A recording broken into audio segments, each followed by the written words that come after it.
नमस्कार साथियों, मैं अक्षय मुदगल स्वागत करता हूं आपका एग्जामपुर परिवार में। हम हैं एग्जामपुर कलम से क्रांति, हरियाणा एग्जामपुर चैनल पर। आज मैं आप सभी के बीच अपना पार्ट 3 शॉर्ट्स का लेकर के आया हूं। पार्ट 1 में हमने कुछ और जिक्र किया था, पार्ट 2 में कुछ और जिक्र किया था, पार्ट 3 में आज हम लोग देखेंगे अर्थव्यवस्था के प्रकार।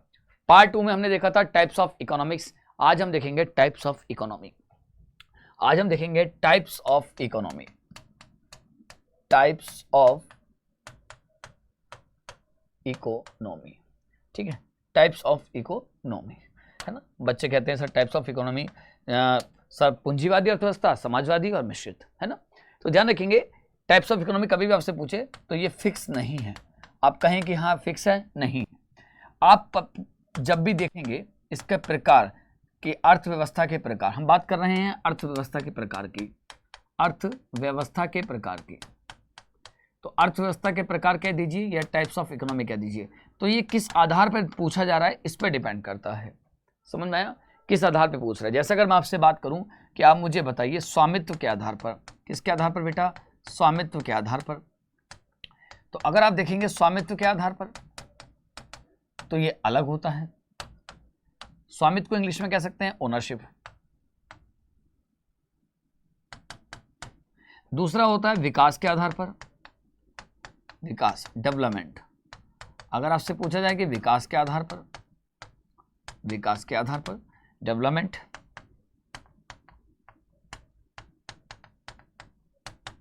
और तीसरा होता है दोस्त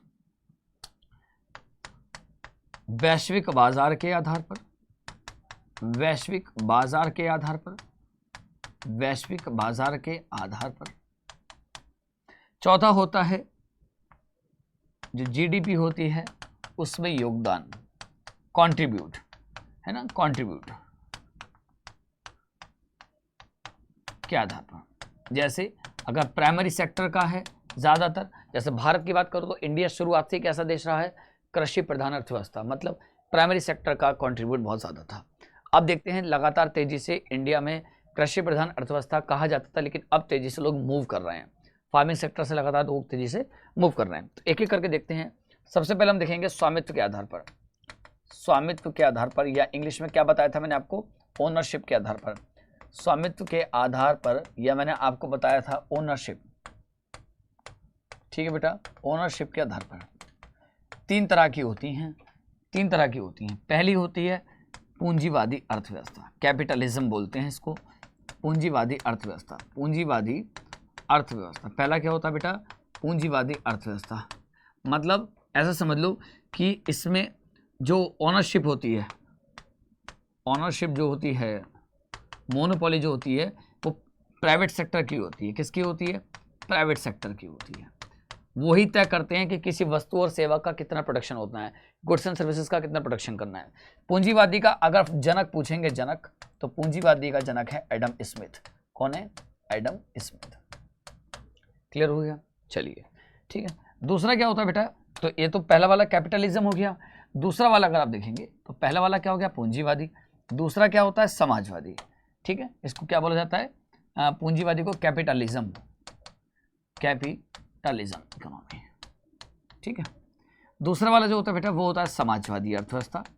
दूसरा होता है समाजवादी अर्थव्यवस्था, इसको बोला जाता है सोशलिज्म, सोशलिस्ट इकोनॉमी, ऐसे बोल दीजिए, सोशलिस्ट इकोनॉमी। इसमें क्या होता है कि कितनी गुड्स, कौन सी सर्विसेज, कितनी मात्रा में, कितनी क्वांटिटी में इसका प्रोडक्शन होना है, कंजप्शन होना है, डिस्ट्रीब्यूशन होता है, ये सब कौन तय करेगा, राज्य। कौन तय करेगा, स्टेट। और स्टेट को ऑपरेट कौन करता है, सरकार। एक्चुअल में राज्य एक अमूर्त शब्द है, ठीक है। राज्य कैसा एक अमूर्त शब्द है, कभी आप पॉलिटिकल साइंस पढ़ेंगे अच्छे से डीप में जाकर पता लगेगा। तो राज्य एक अमूर्त शब्द है। राज्य को चलाता कौन है, सरकार चलाती है। तो इसमें कौन तय करता है, गवर्नमेंट तय करती है। इसे हम कहते हैं सोशलिज्म या सोशलिस्ट इकोनॉमी। इसका फादर कौन है भाई, इसका फादर है कार्ल मार्क्स। इसका फादर कौन हो जाएगा दोस्तों, कार्ल मार्क्स। कार्ल मार्क्स की किताब भी है दास कैपिटल। कार्ल मार्क्स कहाँ का था, जर्मनी का, जर्मनी का। तीसरा वाला क्या होता है बेटा, तीसरा वाला होता है मिश्रित। तीसरा वाला क्या होता है, मिक्स्ड इकोनॉमी।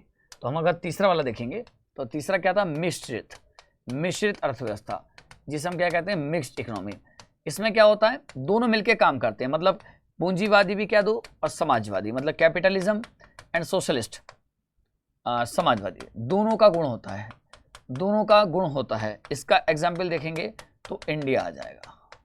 अच्छा, पूंजीवादी में अगर एग्जाम्पल देखेंगे, इसका एग्जाम्पल देखेंगे तो फ्रांस हो गया, जर्मनी हो गया, ब्रिटेन हो गया, ये देश हो गए, है ना। सोशलिस्ट में अगर जाएंगे तो आपको रूस देखने के लिए मिल जाएगा, ये इस पर काम करता था। अब मिक्स में जाएंगे तो आपको कौन देश मिलेगा, इंडिया। इसमें क्या होता है, इसमें दोनों की ओनरशिप होती है। इसमें किसकी होती है, दोनों मिलकर के काम करते हैं, ठीक है, दोनों मिलकर के काम करते हैं। जैसे अगर एग्जाम्पल लो, इंडिया में टेलीकॉम कंपनीज आप जानते होंगे, टेलीकॉम कंपनीज में इंडिया में BSNL भी काम करता है, भारत संचार निगम लिमिटेड, जो कि एक PSU है। और टेलीकॉम कंपनीज में हमारा एयरटेल भी काम करता है, जो कि एक प्राइवेट सेक्टर की कंपनी है, ठीक है। चलिए, तो हमने ये प्रकार देख लिया। अब दूसरा देखते हैं विकास के आधार पर। अब किसके आधार पर देखते हैं, विकास के आधार पर, विकास, डेवलपमेंट, विकास के आधार पर। अगर आप देखेंगे विकास के आधार पर, तो विकास के आधार पर भी कितने प्रकार के हैं, 3 हैं। 3 कौन कौन सी हैं, पहली होती है विकसित अर्थव्यवस्था। विकसित अर्थव्यवस्था मतलब develop economy, develop economy. Developed economy कौन सी होती है, जहां पर इंडस्ट्रियल सेक्टर बहुत डेवलप होता है, जहां पर कैपिटल इनकम बहुत ज़्यादा होती है, जहां की लाइफ एक्सपेक्टेंसी, जीवन प्रत्याशा बहुत ज़्यादा होती है, वो हमारी होती है विकसित अर्थव्यवस्था। जैसे एग्जाम्पल में देखेंगे तो यूरोपियन देश हो गए, बहुत सारे यूरोपियन देश हो गए, और अमेरिकी महाद्वीप के देश हो गए, अमेरिकी महाद्वीप के बहुत से देश हो गए जो आपके डेवलप हैं, ठीक है। इन देशों में फार्मिंग का इतना ज़्यादा रोल नहीं है, इंडस्ट्रियल सर्विस सेक्टर का बहुत ज़्यादा रोल है, लाइफ एक्सपेक्टेंसी, लोगों का जीवन स्तर बहुत ऊंचा है, ठीक है। लोग सेविंग पे कम, इन्वेस्टमेंट, निवेश पे ज़्यादा काम करते हैं। दूसरा क्या होता है बेटा, विकासशील। दूसरा क्या होता है, दूसरा क्या हो जाएगा, विकासशील। विकासशील को इंग्लिश में क्या कहते हैं, डेवलपिंग। मैं बोल भी रहा हूँ इंग्लिश में, ठीक है, बाय द वे लिख नहीं पा रहा हूँ तो, है ना, डेवलपिंग, विकासशील। ये क्या होते हैं, जो कंटिन्यू क्या हो रहे हैं, डेवलप हो रहे हैं, जो कंटिन्यू डेवलप हो रहे हैं उनको हम कहते हैं विकासशील। जैसे इंडिया, चाइना, है ना। इसमें आप एशियन कंट्रीज को रख सकते हैं, मोस्टली एशियन कंट्रीज कैसी हैं, डेवलपिंग में हैं, विकासशील में। अच्छा, विकासशील देश में जनसंख्या ज़्यादा होती है, ध्यान रखेंगे, जनसंख्या ज़्यादा होती है, और ये फार्मिंग बेस्ड कंट्री ज़्यादा होती हैं। कैसी होती हैं, फार्मिंग बेस्ड कंट्री ज़्यादा होती हैं। तीसरा हमने देखेंगे, तीसरा होता है बेटा अल्प विकसित, तीसरा होता है नॉन डेवलप। अगर तीसरा वाला देखेंगे तो तीसरा वाला क्या होता है, नॉन डेवलप। ये वो इकोनॉमी होती हैं, ये वो अर्थव्यवस्था हैं जो विकसित नहीं है, जो विकसित नहीं है, विकासशील भी नहीं है, जो विकासशील भी नहीं है, ठीक है ना। जैसे अफ्रीकन कंट्रीज, अफ्रीका के सबसे ज़्यादा जो देश मिलेंगे आपको, अफ्रीकन कंट्रीज मिलेंगी नॉन डेवलप्ड हैं। ये लोग आज भी खानाबदोशी जीवन, खानाबदोशी मतलब ढूंढना, आज भी ट्रैवल समुदाय, यहाँ पर जो ट्रैवल्स होती हैं, ट्राइब्स होती हैं, ट्राइब्स बहुत सारी मिल जाएंगे देखने के लिए। आप देखते होंगे अफ्रीका की बहुत सारी वीडियोस, अफ्रीकन कॉन्टिनेंट्स की बहुत सारी वीडियो आपको देखने के लिए मिल जाती हैं। तो हमने दूसरा प्रकार ये देखा। तीसरा प्रकार हमारा क्या था दोस्तों, वैश्विक बाजार के आधार पर इकोनॉमी कितने प्रकार की होती है। अब हम देखते हैं वैश्विक बाजार, ठीक है। तो तीसरा होता है वैश्विक बाजार के आधार पर, वैश्विक बाजार के आधार पर, वैश्विक बाजार के आधार पर। वैश्विक बाजार को इंग्लिश में क्या कहते हैं, ग्लोबल मार्केट। क्या कहते हैं दोस्त, ग्लोबल मार्केटिंग। मतलब कौन सा देश ऐसा है जो इंटरनेशनल मार्केट में अपना रोल प्ले करता है, उसके आधार पर। जैसे दो तरह के होते हैं, एक तो होते हैं ओपन इकोनॉमी, एक क्या होते हैं, ओपन इकोनॉमी, खुली अर्थव्यवस्था, इसको कहते हैं खुली अर्थव्यवस्था, ओपन इकोनॉमी, या हिंदी में इसको कहेंगे खुली अर्थव्यवस्था। ये कौन से देश होते हैं भाई, ये वो देश होते हैं दोस्तों जो इंपोर्ट भी करते हैं, एक्सपोर्ट भी करते हैं।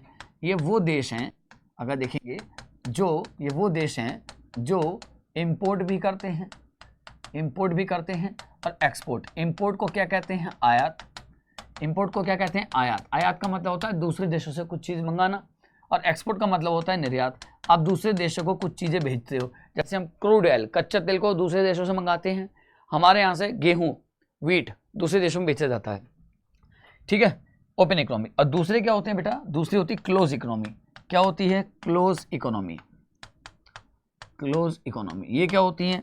जो ना तो आयात करते हों, जो नो इंपोर्ट, ना ही आयात करें, ठीक है, नो इंपोर्ट और नो एक्सपोर्ट के प्रिंसिपल पे काम करते हैं, उसको हम कहते हैं बंद अर्थव्यवस्था।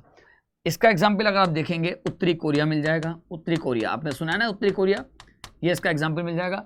नॉर्थ कोरिया, इसका एग्जाम्पल देखेंगे तो अधिकांश देश हैं, कोई भी देश ऐसा नहीं है, कोई भी कंट्री ऐसी नहीं है जो सेल्फ डिपेंडेंट, कोई भी नहीं है ऐसा कि सेल्फ डिपेंड हो, उसे कुछ ना कुछ तो चाहिए, हमें कुछ ना चाहिए, हम डेवलप हैं, हमें रॉ मटेरियल चाहिए डेवलपिंग कंट्रीज से, ठीक है, हम लोग बहुत कुछ चाहिए, हम लोग अगर डेवलपिंग है तो हमें टेक्नोलॉजी चाहिए डेवलप कंट्रीज से, सो कुछ ना कुछ तो चाहिए होता है। लास्ट वाला है बेटा जीडीपी में कंट्रीब्यूट के आधार पर, जो जीडीपी होता है हमारा उसमें, या हम कह सकते हैं अर्थव्यवस्था में कंट्रीब्यूट, ऐसे लिखो कि अर्थव्यवस्था में योगदान, योगदान, योगदान का मतलब कंट्रीब्यूट। अगर आपके यहाँ प्राइमरी सेक्टर का योगदान ज़्यादा है, आपके देश कैसा है, फार्मिंग बेस्ड कंट्री है, कैसा है, कृषि प्रधान है, आपके देश में एनिमल हस्बेंड्री जिसे हम कहते हैं पशुपालन, है ना, ये सब ज़्यादा होता है, डेयरी प्रोडक्ट्स ज़्यादा हैं, डेयरी प्रोडक्ट ज़्यादा हैं, इन सबको है, तो आपका जो इकोनॉमी है वो क्या होगा, प्राथमिक क्षेत्र बेस्ड होगा, प्राथमिक क्षेत्र आधारित होगा। नहीं समझ में आया? अगर आपकी इकोनॉमी में प्राइमरी सेक्टर का रोल ज़्यादा है तो प्राइमरी सेक्टर बेस्ड हो गया। अगर आपकी इकोनॉमी में सेकेंडरी सेक्टर आप जानते होंगे, जो मैन्युफैक्चरिंग यूनिट्स होती हैं, माफ़ कीजिएगा, यूनिट्स, जिससे हम कहते हैं हिंदी में विनिर्माण इकाइयाँ। जैसे आपने गेहूं उगाया, आपने क्या करा, वीट का प्रोडक्शन कर दिया, वीट आपने कंपनी को दे दिया पार्ले जी को, उसने वीट से गेहूं बना दिया, वीट से बिस्किट बना दिया पार्ले जी का, तो वो पार्ले जी की कंपनी किसमें आएगी, सेकेंडरी में। तो आपके अगर देश में इंडस्ट्रियलाइजेशन बहुत तेजी से है, आपकी कंट्री में इंडस्ट्रियलाइजेशन बहुत तेजी से है, तो आपकी हो गया, हाँ, आपकी जो इकोनॉमी होगी वो होगी सेकेंडरी सेक्टर बेस्ड इकोनॉमी। और तीसरा क्या होता है बेटा, तीसरा होता है हमारा सर्विस सेक्टर बेस्ड, ठीक है ना, इंडिया इस पे बहुत तेजी से काम कर रहा है, सर्विस सेक्टर बेस्ड। अगर आपकी इकोनॉमी में सेवा क्षेत्र का योगदान बहुत ज़्यादा हो, सेवा क्षेत्र, जैसे आप देखेंगे भारत में आईटी सेक्टर बहुत तेजी से काम कर रहा है, आईटी सेक्टर बहुत तेजी से काम कर रहा है। भारत के बहुत सारे लोग ऐसे हैं, इंडियंस बहुत सारे हैं जो दूसरे देशों में जाकर के आईटी सेक्टर में काम कर रहे हैं, अच्छा पैसा भी कमा रहे हैं। हमारे पास रेमिटेंस आ रहा है, रेमिटेंस को हिंदी में कहते हैं प्रेषण, जो दूसरे देशों से हमारे पास पैसा आता है, ठीक है। तो अगर थर्ड सेक्टर का योगदान मोर देन 33-40, अगर मान लीजिए मोर देन 33% चला जाता है, मोर देन 35 अगर इसका चला जाए, मोर देन 35 इसका कंट्रीब्यूट हो, मोर देन 35 इसका हो, तो उसी आधार पर इसको बेस कर देंगे। तो आज हमने देखे टाइप्स ऑफ इकोनॉमी। कल हम लोग फिर नए टॉपिक की बात करेंगे, कोशिश करेंगे 8 या 9-10 मिनट तक का कोई शॉर्ट्स हो, तो ध्यान रखेंगे, जुड़े रहिए मेरे साथ। अक्षय मुद्गल का नाम जरूर याद रखिएगा, जरूर याद रखें, अक्षय मुद्गल हरियाणा एग्जाम पर इकोनॉमिक्स के लिए आपके साथ लगातार जुड़ा रहेगा। Thank you so much, see you shortly.